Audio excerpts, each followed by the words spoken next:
Gym कर रहे हैं तो वो वाला सामान इधर देखना चाहिए फल फ्रूट।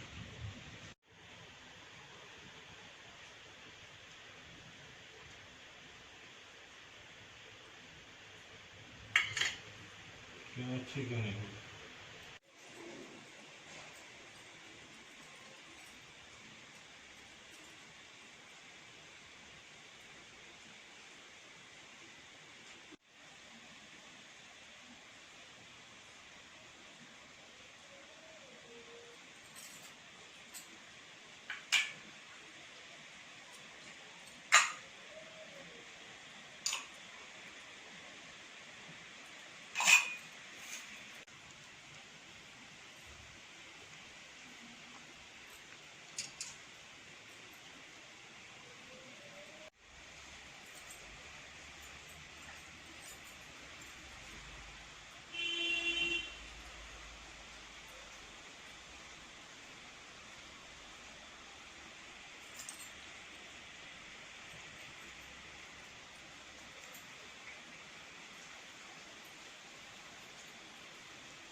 क्या चीज़ है?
Shiva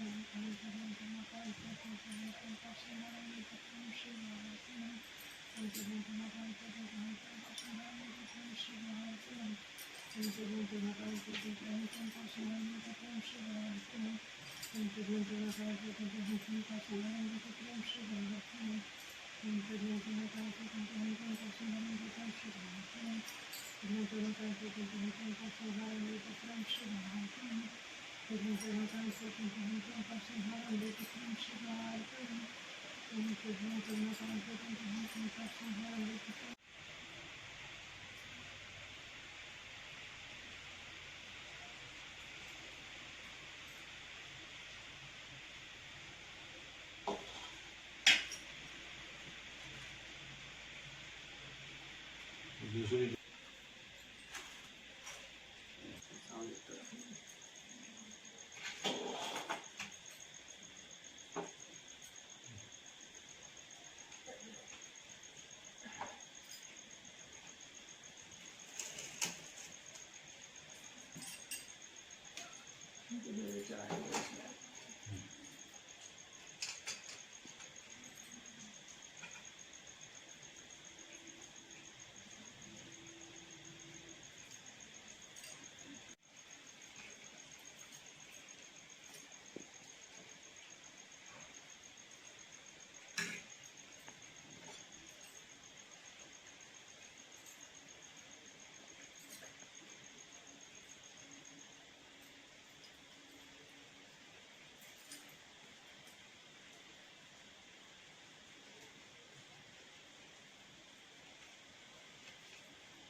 व्रत का विधान। व्रत वाले दिन सूर्योदय के पहले ब्रह्ममुहूर्त में उठकर आप मैंने प्रकार से निवृत्त हो गए और प्रतिका फिर किसी विद्वान आचार्य को बुलाकर भगवान का एकांत से पूजन करना चाहिए। श्रद्धापूर्वक पंचामृत से स्नान कर भगवान को नैवेद्य अर्पण करें। समस्त पूजन की सामग्रियों से तथा विधि पूजन करें। तत्पश्चात भगवान का प्रसाद बंधु बांधव तथा कथा श्रवण करने वालों को देना। फिर प्रसाद पाए। व्रत के दिन रात्रि को जागरण करना श्रेष्ठ। इस प्रकार बिना पूर्वक व्रत और पूजन करने से सर्व सुख आरोग्यता समृद्धि वंश धन धान्य संतान वैभव विजय की प्राप्ति होती है। अंत में सायुज मोक्ष की प्राप्ति होती है। यह व्रत भाद्र पक्ष शुक्ल तृतीया को मनाया जाता है। पहले घर को साफ कर सजाएं, फिर पूजा के स्थान पर शिव पार्वती जी की मूर्ति स्थापित कर उनका मंत्र से आवाहन करें। फिर आचमन कर स्नान कराएं, पूजन सामग्री आदि विधि अर्पण कर इसके बाद कथा सुने। अंत में बांस के बड़े पात्र में पकवान वस्त्र दक्षिणा आदि रखकर पंडित को दे दें। इस प्रकार पूजन कर दूसरे दिन मूर्तियों को किसी जलाशय में विसर्जित कर दें। इस व्रत का अधिकार सिर्फ स्त्रियों और कन्याओं को, जो स्वभाव की चाह रखती हों, उन्हीं को है। इस व्रत में भगवान शिव जी व माता पार्वती जी का पूजन होता है। व्रत में श्रद्धा और शुद्धता का प्रमुख स्थान है। स्त्रियों में यह सर्व प्रधान व्रत माना जाता है। इस व्रत से देवियों को बहुत सी शिक्षा मिलती है। स्त्री पार्वती जी को उनकी सखी हरण करके बन ले गई, इसलिए व्रत का नाम हरतालिका तीज व्रत पड़ा। जो स्त्री वश में व्रत रहकर भोजन कर ले, उसे अजन्म प्राप्ति नहीं होती और नरक की प्राप्ति होती है। कथा भविष्य पुराण मिलती है।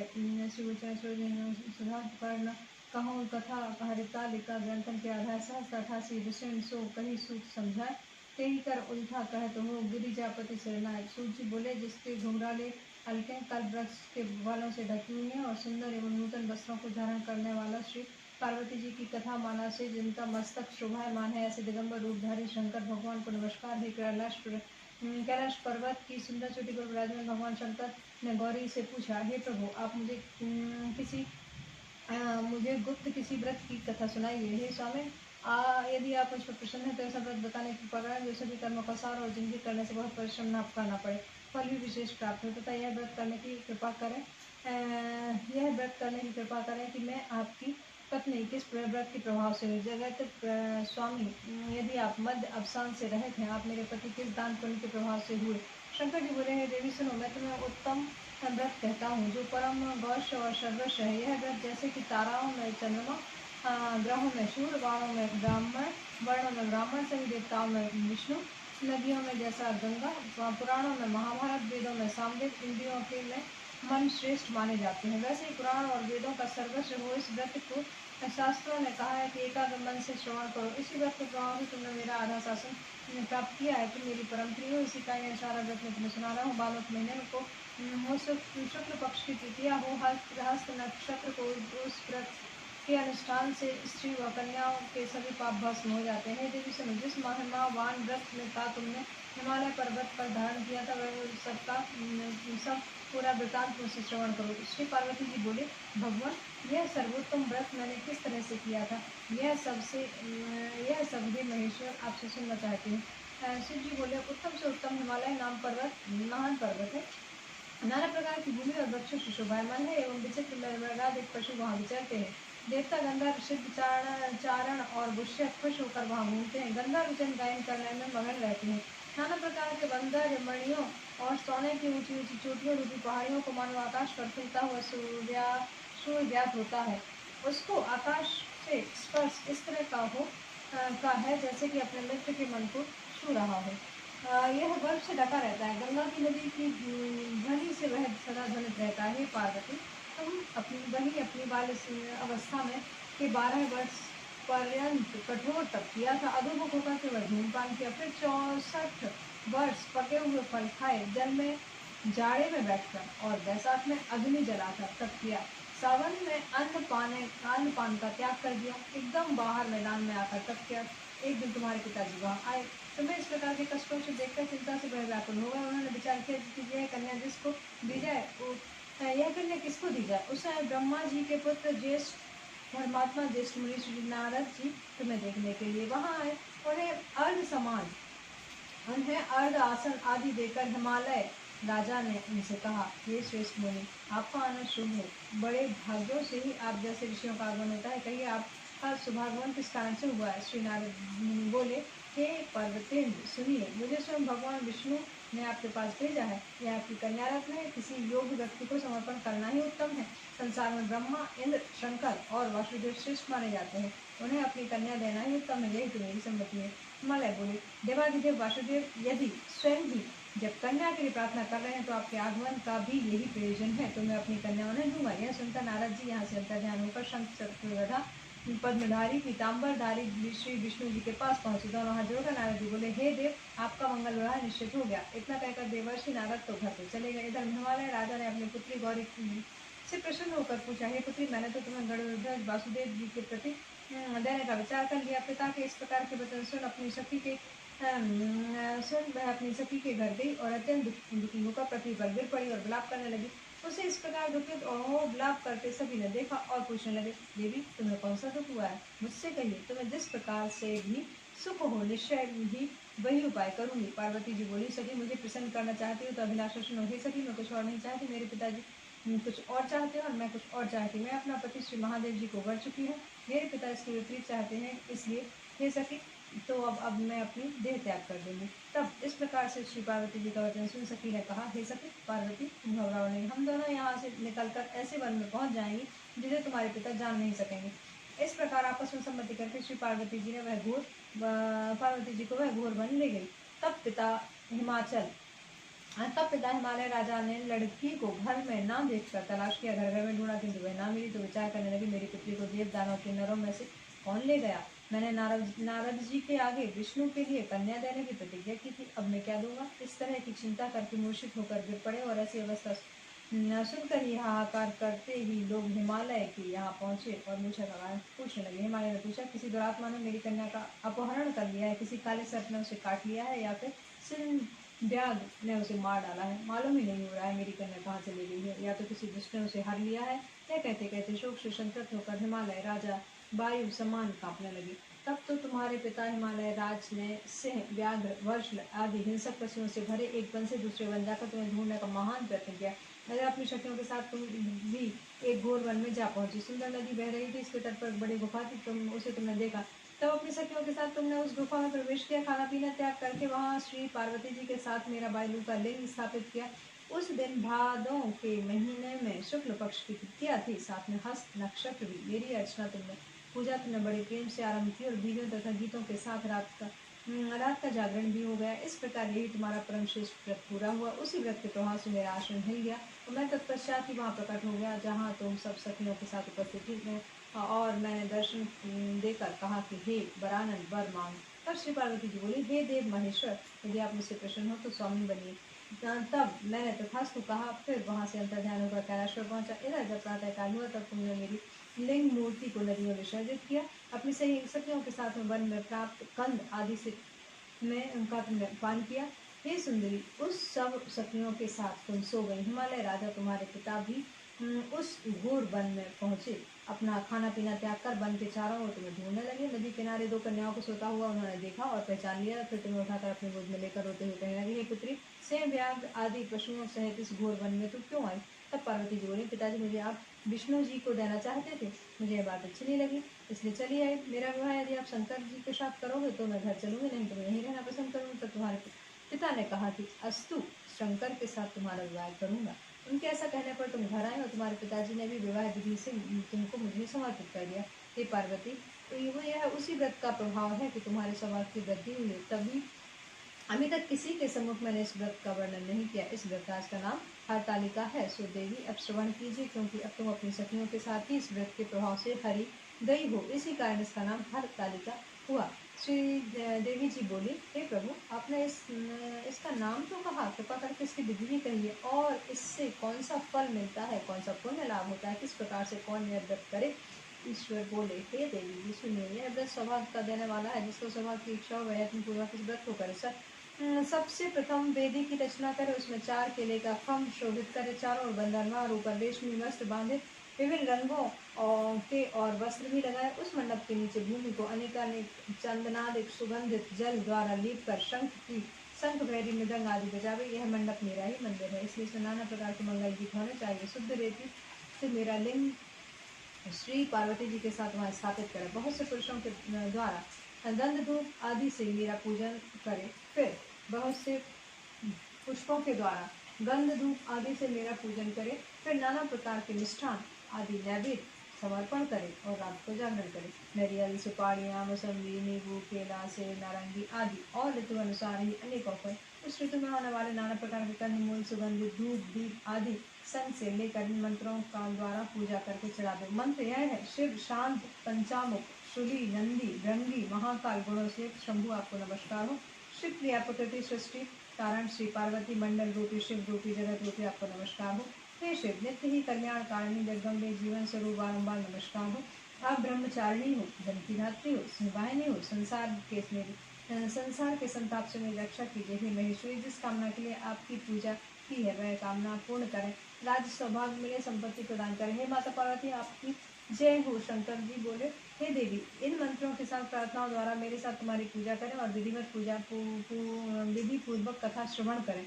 फिर बहुत सा अन्न दान करें, यथाशक्ति वस्त्र स्वर्ण गायें ब्राह्मणों को दें, अन्य ब्राह्मणों को भी बहुत सी दक्षिणा दें, स्त्रियों को आभूषण आदि प्रदान करें। हे देवी जी, जो स्त्री अपने पति के साथ भक्ति युक्त विधि से इस श्रेष्ठ व्रत को करती है तथा कथा श्रवण करती है, उसके सभी पाप नष्ट हो जाते, 7 जन्मों तक राज प्राप्त होती है। और जो नारी भादों के शुक्ल पक्ष की तृतीया को यह व्रत नहीं करती है, आहार लेती है, वह 7 जन्म तक बांध्या रहती है और अगले जन्म में विधवा हो जाती है। दरिद्र रूपी अनेकों कष्ट उठाती है और पुत्र शोक छोड़ता ही नहीं।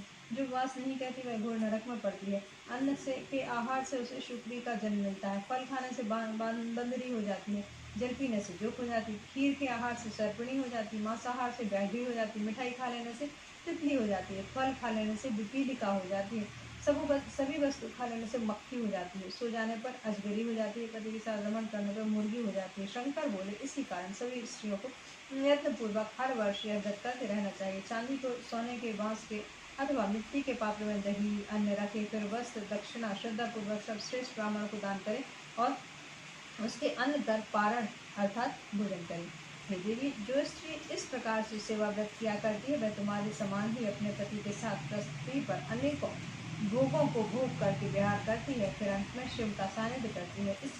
इसकी कथा श्रवण करने से 1000 अश्वमेध यज्ञ और 100 वाजपेयी यज्ञ का फल मिलता है। शंकर जी बोले, हे देवी जी, इस प्रकार मैंने आपको इस व्रत का महामात्र सुनाया। अनुष्ठान करने से करोड़ यज्ञ का फल मिलता है। शंकर भगवान की जय, पार्वती माई की जय। जय श्री कृष्ण। हाँ,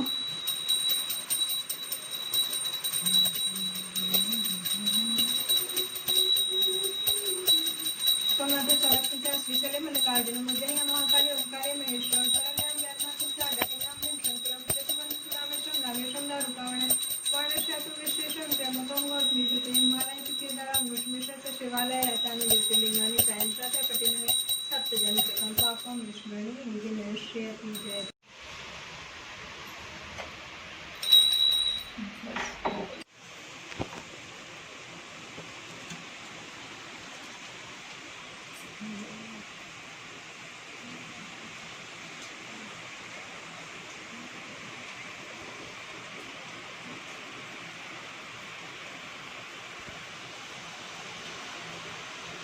ज्यादा हो निकाल दो।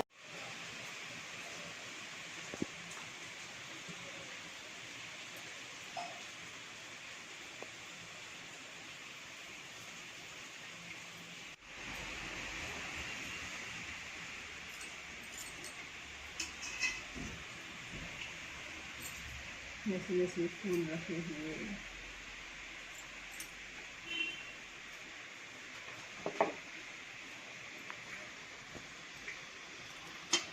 क्या हुआ?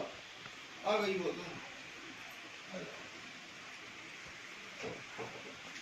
लो आओ।